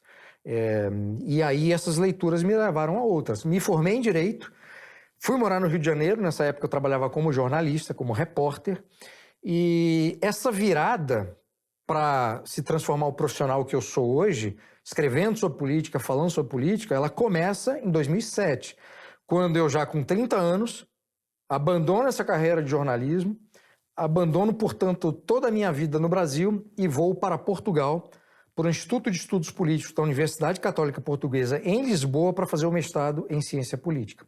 Fui para lá porque o professor João Pereira Coutinho, que é colunista da Folha de São Paulo, que eu conheci em 2005, quando ele foi ao Rio de Janeiro, eu morava lá, ele me falou que estava fazendo um doutorado lá no Instituto de Estudos Políticos. E aí, em 2005, a minha tendência era fazer um mestrado e doutorado em literatura brasileira. Era isso que eu queria fazer, era isso que eu tinha como horizonte acadêmico e profissional. Escrever e analisar literatura. Só que aí, nesse meio tempo, eu sempre trabalhei como repórter de economia, trabalhei na Gazeta Mercantil durante alguns anos, depois como repórter de cultura, repórter fazendo, enfim... Lá em Cachoeiro, onde eu comecei, eu fiz de tudo, cara. Repórter policial, esporte, fiz de tudo e foi maravilhoso. Você me imagina numa delegacia de polícia fazendo uma matéria especial sobre os homicidas de Cachoeiro. Eu fui numa delegacia de polícia em Cachoeiro, abarrotada de gente, o lugar mais horrível que eu já fui na minha vida. Um clima super pesado. Só de lembrar dessa experiência... assim, já me traz um negócio ruim. Depois eu fui para um presídio lá em Cachoeiro para entrevistar os caras e eu entrei nesse corredor, só fazer um adendo rápido aqui, porque essa história é interessante para todo o resto. Eu entrei no corredor da delegacia, onde ficavam as celas, que supostamente deveriam ser ocupadas por presos que eram presos naquele momento, ficavam ali de forma poucas horas. Depois, quer dizer, isso é a lei no Brasil, né? Do ponto de vista prático, nunca aconteceu. Então, toda delegacia no Brasil é um mini presídio. E ali era. Eu entrei naquele corredor, repórter de polícia, calça jeans, tênis, camisa, enfim, mais simples possível, meu bloquinho de notas, e fui entrevistar os caras. E, cara, foi uma das experiências mais terríveis da minha vida, ao mesmo tempo, uma das experiências mais educativas, porque...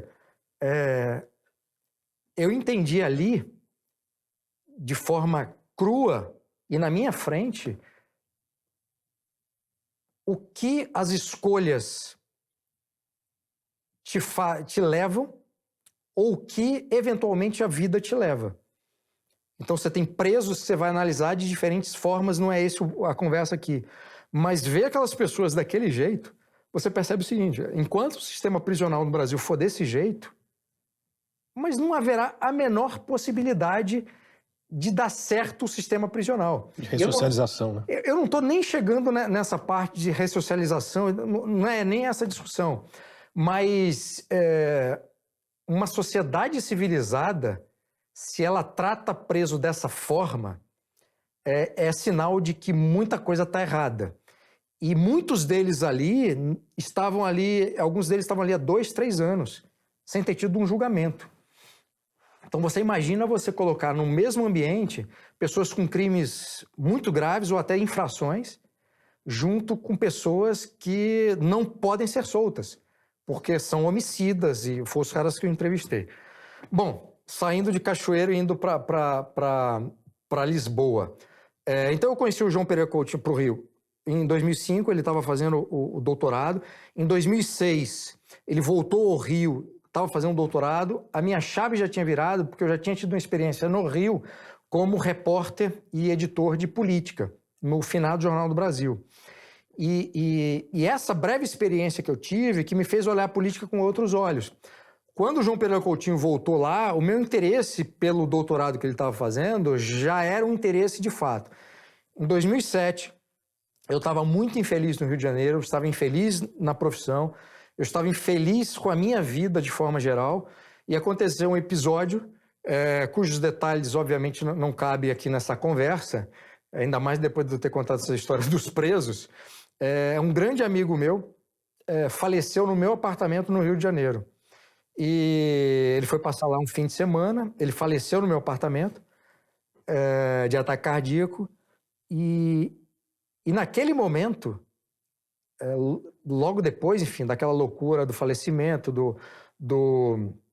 do velório, enterro que foi no dia seguinte, eu pensei o seguinte, cara, o meu amigo, que era um pouco mais velho, era bem mais velho, ele morreu com 59 anos, salvo engano, eu tinha 30. Eu pensei o seguinte, eu tenho 30 anos, eu estou num momento de vida que eu preciso fazer escolhas, num momento difícil, porque aos 30 anos, as pessoas bem-sucedidas que eu conheço já fizeram escolhas aos 20, aos 25. As mais importantes, né? As mais importantes. As mais importantes. Aos 30, essas pessoas estavam no meio de um processo de construção profissional para atingir depois o que elas atingiram. E eu tinha que tomar uma decisão ali do que fazer. E quando meu amigo morreu, eu falei, cara, a vida é muito curta e eu não posso ficar preso a algo ou a um conjunto de coisas que não preenchem aquilo que eu tenho como missão pessoal, coisas que eu quero fazer. E foi a morte desse meu amigo que deu aquele estalo que eu precisava escolher aquilo que verdadeiramente seria o que eu queria efetivamente fazer, o que eu poderia dar de contribuição para as outras pessoas. Eu sempre tive essa coisa de como eu posso usar o meu trabalho não só como realização pessoal, mas como eu posso tornar isso um instrumento para ajudar pessoas naquilo que eu escolher. No caso de política, como eu posso transformar isso numa forma que as pessoas conheçam a política de uma outra maneira, não essa maneira chata, e possam usar a política, o conhecimento de política para se defender, como meio de autodefesa. Eu que faço jiu-jitsu já há muito tempo, adoro jiu-jitsu, esporte que eu amo. Assim, como é que eu torno esse conhecimento e passo isso para as pessoas como um instrumento de autodefesa, assim como o jiu-jitsu é para a defesa pessoal? Então, o meu amigo morreu, eu decidi, assim, no dia seguinte, eu não fico mais aqui, entrei em contato com a Universidade Católica, me pediram os documentos, eu participei de todo o processo de seleção para uma das vagas, consegui conquistar a vaga, então a minha vida em um mês, ela saiu do repórter que trabalhava no Rio para, aos 30 anos, me tornar um estudante de política. Então, a minha vida de política começa em 2007, vai até 2009, 2010. Eu faço os 2 anos morando em Lisboa. Em 2010, eu vou para a Universidade de Oxford, por St. Anthony's College, por um acordo de intercâmbio com a Católica. Fico lá uma temporada, fazendo a parte final de investigação do meu mestrado, e volto, faço a defesa, e atualmente eu estou terminando o doutorado também na Universidade Católica. Então, não tem autodidatismo nisso, sabe? Porque eu tenho tanto pessoas que me ajudaram com esse grande amigo meu, o Fernando, como o João Pereira Coutinho, que foi e continua sendo meu grande amigo, foi a pessoa que me acolheu lá em Portugal e se tornou meu professor, meu orientador no mestrado, está sendo o orientador no doutorado, e tudo que eu aprendi lá, e todas as leituras me levavam a outras. Então, o conhecimento que eu tenho faz parte desse grande aprendizado com pessoas que eu conheci. Num texto antigo seu, que você escreveu em 2002, se não me engano, você, falando sobre você próprio, você dizia que a sua única excentricidade era morar em Cachoeiro, aquela terra desolada, e você esperava que isso acabasse logo. A pergunta é, você tem encontrado o que você veio buscar fora de Cachoeiro? Encontrei, e é muito curioso porque eu morava em Cachoeiro, minha vida em Cachoeiro era muito boa. Eu tinha amigos, eu tinha família, eu gostava de morar lá. A única coisa que eu odiava e continuo odiando na cidade é o calor, fica uma cidade quente, miseravelmente quente, né? E continua sendo. Mas a minha vida em Cachoeiro é uma vida muito boa, eu adorava, eu tenho ótimas memórias. Mas quando você tem ambições que a cidade não comporta, é natural que você queira ver do outro lado da montanha, porque a Cachoeiro fica dentro de uma espécie de vale, né? A cidade fica aqui e a cidade é cercada por morros. Não chega a ser uma serra, são morros. E eu sempre tinha isso, né? Sair daqui porque eu preciso estar perto. Imagina, estou falando ali dos anos 90. Então, é uma era pré-internet. Tá? Hoje, você pode morar em qualquer lugar do país, tendo acesso à internet, você tem acesso ao mundo. Não era assim. Para eu ver um filme do Oscar, oh, meu Deus, como é que é o nome do diretor? Bom, esqueci. Diretor que eu adoro, esqueci o nome. Inacreditável. Enfim, para eu ver um filme de qualquer diretor que eu gostasse, do Fellini, do Antonioni, e desse diretor cujo nome eu não consigo lembrar, cara, é inacreditável. Eu tô com Oscar Wilde na cabeça. Mas, enfim, se eu quisesse ver um filme, se eu quisesse comprar um livro... Oscar Welles, não? Não é, né? Orson Welles. Que vergonha, meu Deus. Orson Welles, grande Orson Welles, um dos meus diretores favoritos.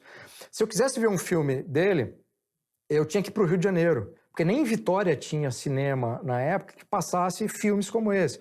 Se eu quisesse ver um clássico do cinema, eu teria que ir ao Rio de Janeiro.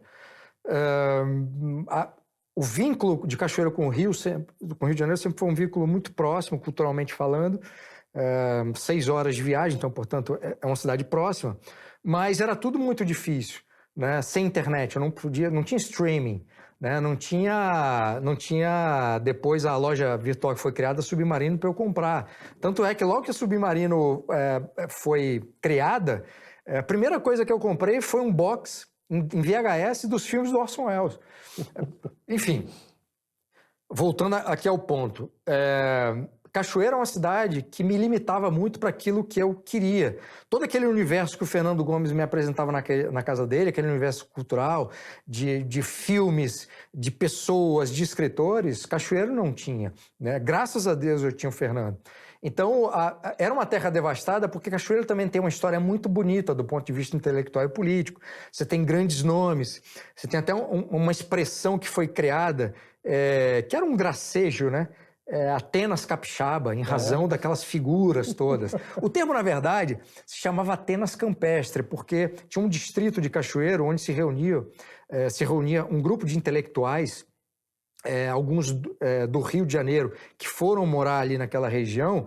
Então, esse grupo de pensadores, intelectuais, escritores, leitores e tal, era um grupo muito bom, intelectualmente falando, e uma das figuras que frequentava esse grupo, num prefácio de um livro, de um outro autor cachoeirense, que era o Newton Braga, grande poeta, irmão do Rubem Braga, que ficou conhecido como uma figura nacional, o criador da crônica no Brasil, Rubem Braga. Mas num prefácio do livro do Newton Braga, esse autor se referiu a esse grupo como Atenas Campestre, por conta do sítio, a fazenda que eles se encontravam. De Atenas Campestre para Atenas Capixaba virou um negócio, porque cachoeirense é bairrista e tudo mais, né? Um orgulho danado esse negócio. Então, eu olhava esse passado de cachoeiro com aquilo que eu vivia naquele momento, né?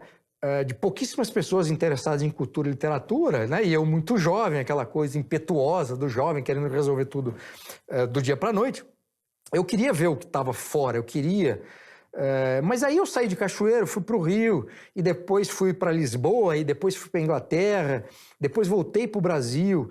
Aí, nos últimos 3 anos morando em São Paulo, todas as vezes que eu olho para Cachoeiro, eu já não tenho mais esse sentimento de terra devastada, obviamente porque eu saí de lá, né? Eu não estou vivendo os problemas do dia a dia. Nem o calor. Nem o calor, principalmente o calor. Então eu consigo até olhar para esse Bruno que escreveu em 2002, né, apelidando Cachoeiro de Terra Devastada, culturalmente falando. Culturalmente falando, obviamente a cidade continua com seus problemas, mas o carinho que eu tenho, né, o amor que eu tenho por aquela parte da cidade que faz parte da minha vida, e o débito que eu tenho com a cidade, com os amigos, principalmente com o Fernando Gomes, cara, é um negócio assim tão monumental que eu jamais usaria o título do poema do T.S. Eliot, de The Wasteland, Terra Devastada, para se referir a Cachoeiro. Porque se não fosse aquilo, se não fosse aqueles anos de aprendizado com o Fernando Gomes, se não fosse tudo aquilo que eu vivi, todo o resto não teria acontecido. Nesse mesmo texto, você diz que você sofria de uma velhice precoce. O que você quis dizer com isso? O que se passava pela sua cabeça? É um texto que você escreveu quando tinha 26 anos, né? Ou seja, muito mais jovem do que hoje, mas estava ali descarregando algo da sua psique ali, né? O que é esse velho precoce?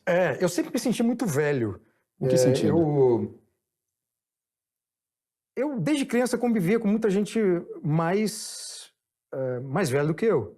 Então, quando você tem, sei lá, 10 anos e você está ali na família, pai, avô, tio, tia, e com as pessoas muito próximas, sempre muita gente adulta, e quando você, obviamente, já tem uma predisposição, né, em termos de personalidade a ser pelo menos se sentir mais maduro, isso tudo contribui para que você vá crescendo e se sinta um velho perto das pessoas da sua idade. E isso foi uma constante na minha vida. E decisões que eu tomava, por exemplo, na faculdade de Direito, decisão que eu me arrependo, inclusive, eu não participava da vida social da faculdade, porque os anos de faculdade foram anos que eu tinha recém-descoberto que eu gostava de ler. A paixão pela literatura, ela começa em 1996, eu já estava velho para descobrir literatura, eu já estava com 20 anos. Então, eu entro na faculdade de Direito em 97, já com um déficit na minha cabeça de leituras que eu não fiz, né? E eu imaginando os nomes que eu respeitava, os caras tinham começado a ler com 12 anos de idade, com 13.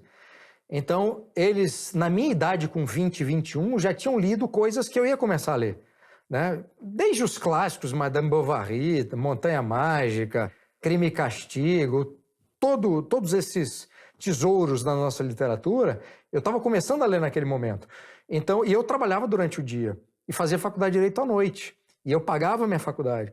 Então, o tempo que eu tinha para ler era muito curto. Eu, assim, na minha casa, assim, 5 irmãos, cachorro, telefone tocando, barulho de carro passando na rua.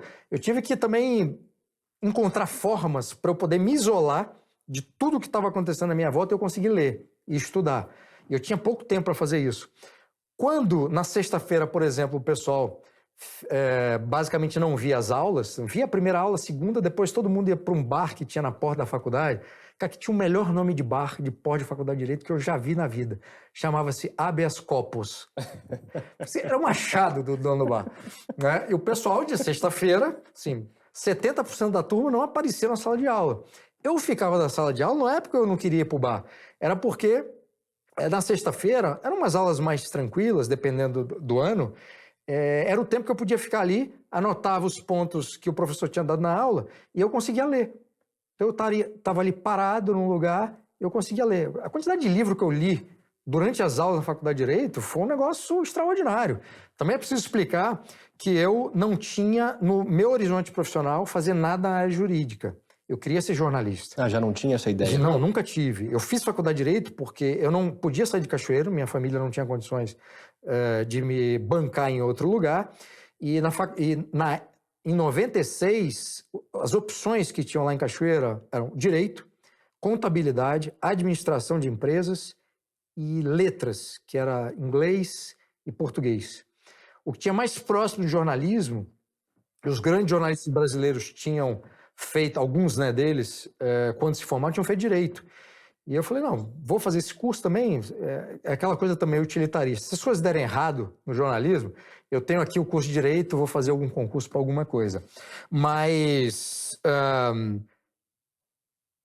o que aconteceu nesse período, assim, foi fundamental, assim. Eu li muito, eu aproveitava esse tempo. Então, eu não vivia a vida social da faculdade, sabe?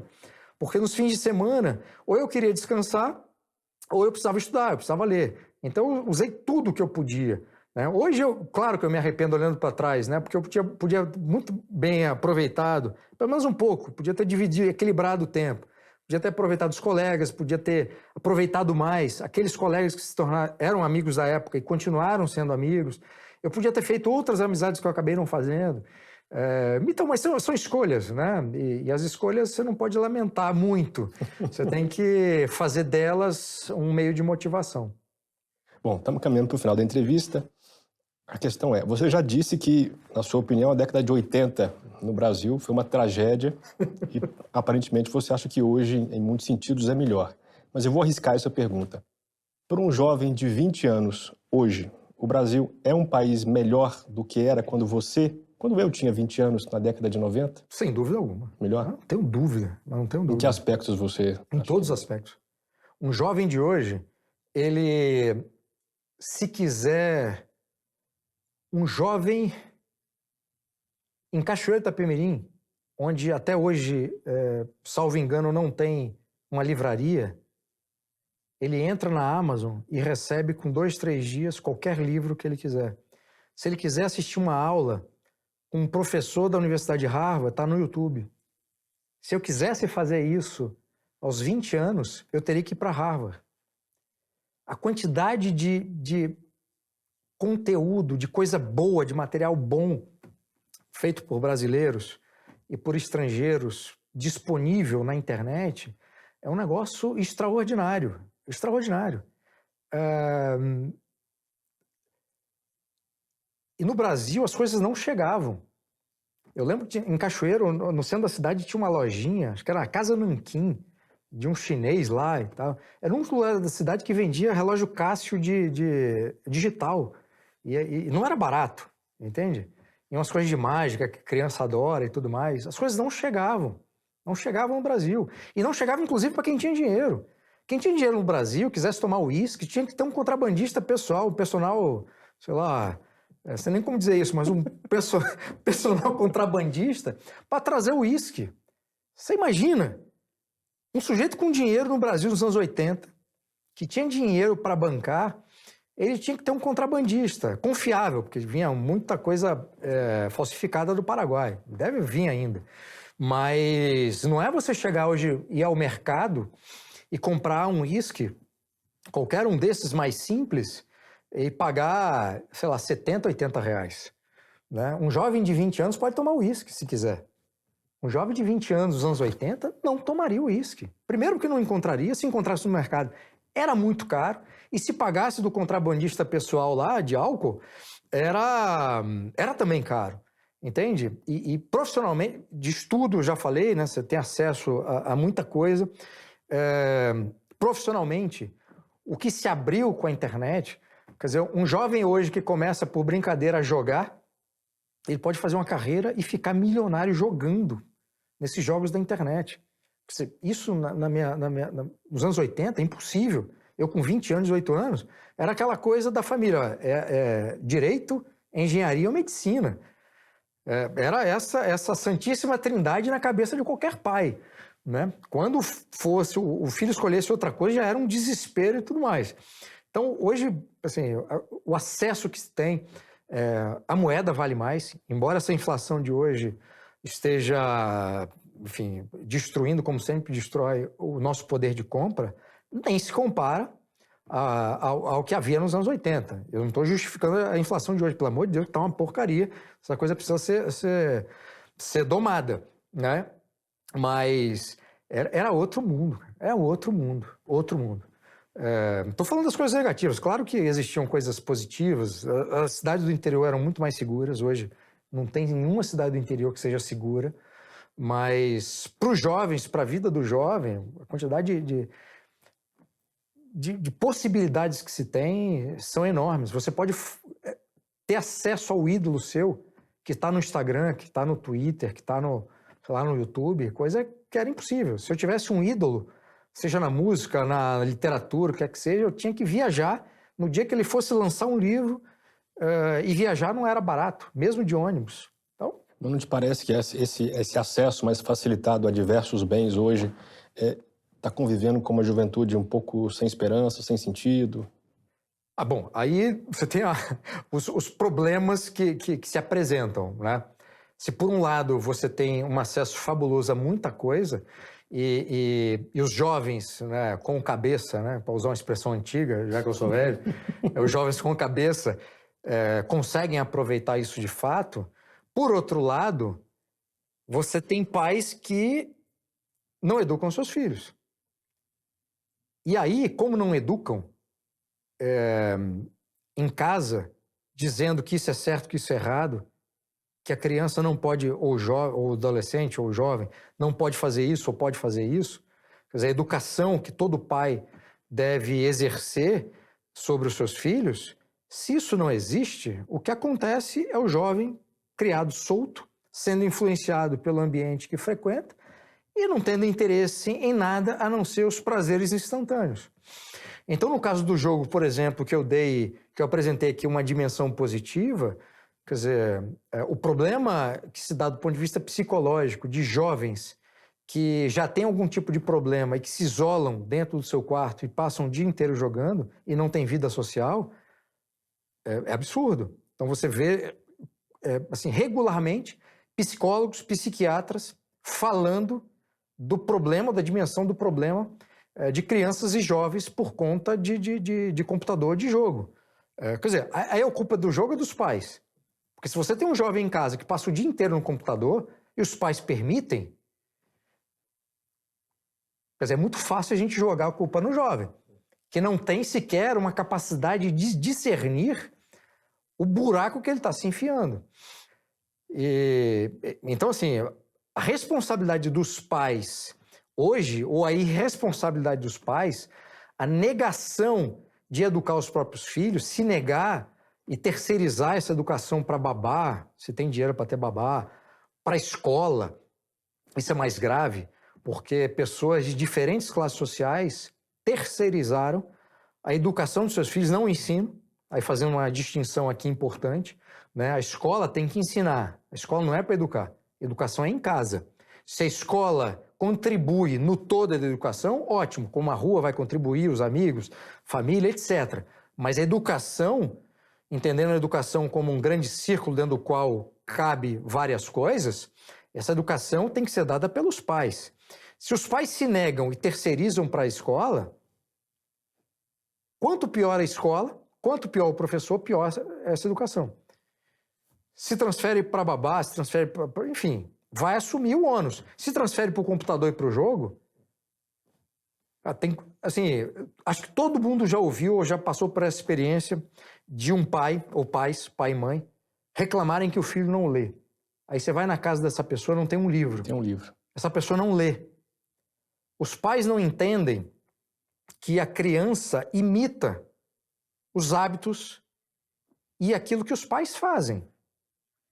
Muito da educação é por repetição. Observa, Já que meu pai e minha mãe estão fazendo isso, eu vou fazer. Se essa criança tem um pai que está sempre, em algumas horas ali, sempre não, mas em alguns momentos, está dando atenção para ele, mas está lendo, o livro é hábito, é como beber água, é como respirar. Se não tem isso, aí o pai, não, é culpa da escola. A escola devia fazer com que o meu filho gostasse de ler. E o pai nunca leu um livro na vida.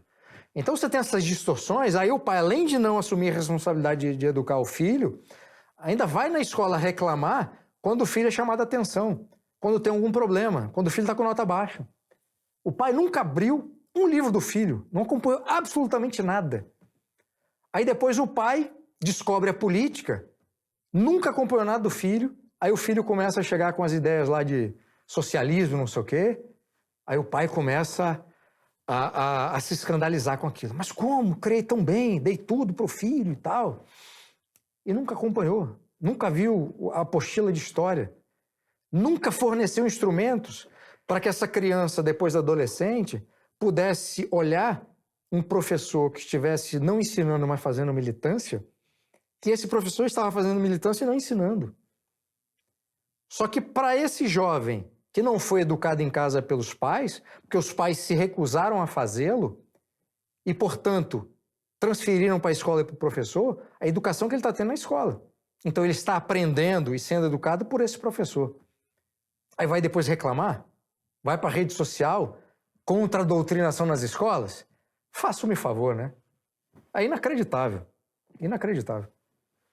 Bruno, essa chamada onda conservadora pela qual passa o Brasil, não sei se você concorda com ela ou não, mas enfim, tem uma onda conservadora, discussões acontecendo e muitos jovens entram nessas discussões e acabam criando uma identidade em torno desses assuntos, dessas posições de direita. Acontece que, me parece assim, essas discussões buscam criar um ambiente político na qual o ser humano vai florescer, e não são um fim em si mesmo. A última pergunta dessa entrevista. Por trás desses debates políticos que buscam criar um ambiente mais saudável para a gente viver, o que de fato nos torna felizes?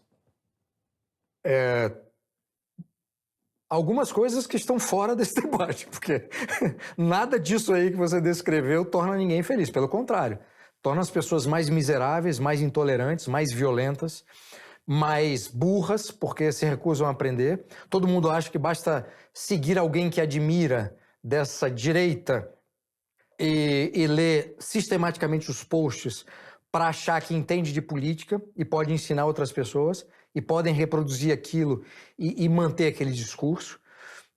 E não pode, isso é ilusão. A onda conservadora, eu não acho que exista porque não tem nada de conservadorismo nessa onda. Talvez você tenha uma pequena franja que não se apresentou. Se apresentou no sentido de conseguir mostrar para todo mundo o que é de fato o conservadorismo. Porque se tivesse conseguido fazer isso, essa onda não teria sido chamada de conservadora. Não tem nada. A maior parte dessas pessoas não sabe o que é conservadorismo.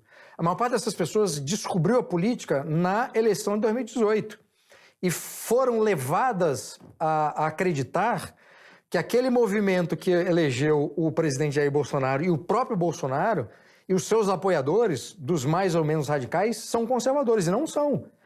O Bolsonaro não é conservador, então são discussões diferentes. Não se pode colocar bolsonarismo ou Bolsonaro numa mesma discussão de conservadorismo, porque são coisas diferentes, e se essas coisas são colocadas numa mesma discussão, fica parecendo que são iguais, e não são, ou que tem alguma interconexão, e não tem. Qual o ponto que mais os afasta? Tudo. O Bolsonaro, do ponto de vista político, é uma mistura do positivismo militar com o florianismo jacobino com o populismo do Steve Bannon. Isso não é conservadorismo. E dos elementos do conservadorismo, como a ideia de prudência, mas a frônesis aristotélica, sabedoria prática, o Bolsonaro não tem isso. A ideia de ordem conservadora, o Bolsonaro não tem isso. A ideia da justiça conservadora, que evita, por exemplo, que é impossível um conservador, por essa ideia de justiça, você atacar o outro dessa forma, como esses bolsonaristas, o próprio Bolsonaro faz, por conta de discordância. E eu nem estou falando dos grupos divergentes. Eu estou falando dentro do próprio universo dentro do qual faz parte o Bolsonaro e seus apoiadores. Se alguém diverge de qualquer coisa, esse alguém é atacado de forma virulenta. É falado como é visto e acusado de ser traidor, não é patriota o suficiente. Essa coisa de não ser o patriota o suficiente era o vocabulário político desses jacobinos apoiadores do Floriano Peixoto. Sequer esse vocabulário é novo. Isso é antigo. Isso faz parte do início da República. Floriano Peixoto, entende? Então o Bolsonaro deve ser visto dessa forma, como uma fusão desses três elementos. Populismo de Steve Bannon, que é a coisa atual, o florianismo jacobino, jacobino porque os apoiadores radicais do Floriano Peixoto declaradamente agiam, se comportavam como jacobinos da Revolução Francesa, e o militarismo positivista, que foi um dos grupos que concorreu para o golpe militar de 15 de novembro de 1889. No caso do conservadorismo, enfim, já citei aqui os elementos. Então, essa confusão não pode ser feita. Essas pessoas que estão aí nessa onda conservadora de conservadora não tem nada, essas pessoas foram levadas a crer que esse grupo aqui representava o conservadorismo, e não representa. Basta você pegar os elementos do conservadorismo, eu nem estou falando do conservadorismo britânico, não é isso. Eu sou um estudioso, um defensor e alguém que assumiu a responsabilidade de recuperar e atualizar o conservadorismo brasileiro dessa tradição do século XIX. Eu estou pegando esses elementos, alguns dos quais eu falei, né? Tem um organicismo também, tem um ceticismo político. O que tem de ceticismo político aqui? No Bolsonaro e nos seus apoiadores? Nada. Então, assim, eu tenho só três elementos que inviabilizam qualquer identificação com esse grupo. E, ao mesmo tempo, eu disse o que o presidente e esse grupo representam do ponto de vista político. Então, onda conservadora não existe, porque não tem nada de conservadorismo nessa onda. Aí, no caso, a sua pergunta era os jovens, né? O que nos faz feliz? O que nos faz feliz? Somos muito longe. Cara, eu acho assim, eu prefiro perseguir mais o bem-estar do que a felicidade. Porque, no fundo, a felicidade são como pequenos trovões, pequenos relâmpagos que te tiram daquela situação de normalidade e, ao mesmo tempo, é impossível você manter o estágio perene de felicidade. Porque, a partir do momento que você atinge aquele pico já se torna normal. Então, você vai ter que sempre ter picos de felicidade acima daquele pico que você já atingiu. Isso é uma coisa que vai levar à infelicidade. Então, a busca por felicidade, no fundo, é o caminho para te levar a uma infelicidade perpétua. É o equivalente a você consumir uma dessas drogas muito pesadas, tipo crack. Você está sempre tendo que aumentar a dose, porque aquela dose primeira ela já não faz o mesmo efeito. Já o bem-estar seria uma situação de equilíbrio. Equilíbrio. Que eu acho que é a perspectiva, uma perspectiva conservadora que mais me agrada. Não é que você não possa ter instantes de felicidade, não é isso. Porque muitas vezes, esses episódios de felicidade, eles não estão no seu controle. Você até, às vezes, busca alguma conquista, você, às vezes, é surpreendido por alguma notícia, por exemplo, de uma gravidez. A Mari, minha esposa, está grávida, a gente descobriu no ano passado. Então, quando a descoberta da gravidez, ainda mais da forma como ela me deu a notícia, ela comprou um fone de ouvido que eu queria muito, e aí, pro aniversário do ano passado, e aí fez lá uma surpresa e tal, me entregou o fone, e falou assim, olha aqui e tal, testa o fone e tal, botou no meu ouvido, e ela pegou o celular dela, emparelhou e falou assim, ouve aqui uma música eu vou botar e tal. Eu falei, tá, vamos testar, vou botar a música. E aí eu falei, a música não começou ainda não. Aí, não, peraí, que é a música do Metallica. Eu falei, pá, Metallica, beleza, mas eu gosto de outra banda de metal, você sabe, né? Não, mas vou botar aqui a música do Metallica. Aí começou assim um barulho, e eu não entendi o que era. Eu falei, mas a música não tá começando. Eu falei isso algumas vezes, a música não tá começando, a música não... E aí o barulho começou a se tornar mais constante, mais perceptível, e na hora eu entendi. Era o barulho do coração da nossa filha. E E assim, é uma coisa que você não tem controle, né? E você tem aquela felicidade e você tem que viver aquela felicidade da forma mais plena possível. Como eu vivi naquele momento, como a gente viveu junto naquele momento. Todas as vezes que a nossa filha chuta a barriga da Mari, é um instante de felicidade que... Mas isso não é a busca pela felicidade, entende? Que tem um outro sentido. Porque a busca da felicidade, eu acho que é o caminho para a infelicidade. Porque você está sempre tentando buscar o pico, e eu sempre busco um bem-estar e aproveitando, enfim, de forma radiante esses instantes de felicidade que Deus nos concede eventualmente. Os instantes em que a felicidade te busca, né? Com a graça de Deus. Bruno, foi uma satisfação falar com você. Muito obrigado. Obrigado pelo seu tempo. Obrigado pela conversa. E você que chegou até aqui, muito obrigado pela sua audiência. Aguardo você no próximo Contraponto, na segunda-feira, às 20 horas.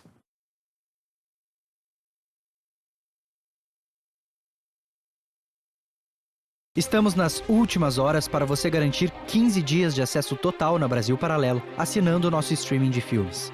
Filmes, podcasts, análises, desenhos infantis, cursos e formações. O acesso total da BP é algo único no Brasil. Não há nada parecido em toda a internet. Para garantir, basta se tornar um membro da BP Select até segunda-feira, dia 4 de abril. O streaming da Brasil Paralelo conta com filmes selecionados a dedo, conteúdo infantil seguro para todas as idades, análises completas e produções originais. Tudo isso organizado em uma experiência para que você aperte o play sem medo. Sem medo de ficar horas procurando algo para assistir e não encontrar nada. Sem medo de perder tempo com filme ruim. E sem medo de não entender a história. Além dos filmes disponíveis no app de TV e celular, liberando o acesso total, você recebe acesso aos cursos e formações da BP Educação. São mais de 50 cursos em áreas como ciência política, história, filosofia, arte e educação. Veja alguns exemplos. A história da Rússia, com Lucas Ferrugem. O desenvolvimento histórico do globalismo, com Alexandre Costa. As formações do governo na história, com Rafael Nogueira. Assine agora a BP Select e libere seu acesso à Invasão Bolchevique e todos os nossos filmes. Além disso, você usufrui do acesso total gratuitamente por 15 dias. Aproveite a promoção enquanto há tempo. Nós contamos com você. Muito obrigado e até breve.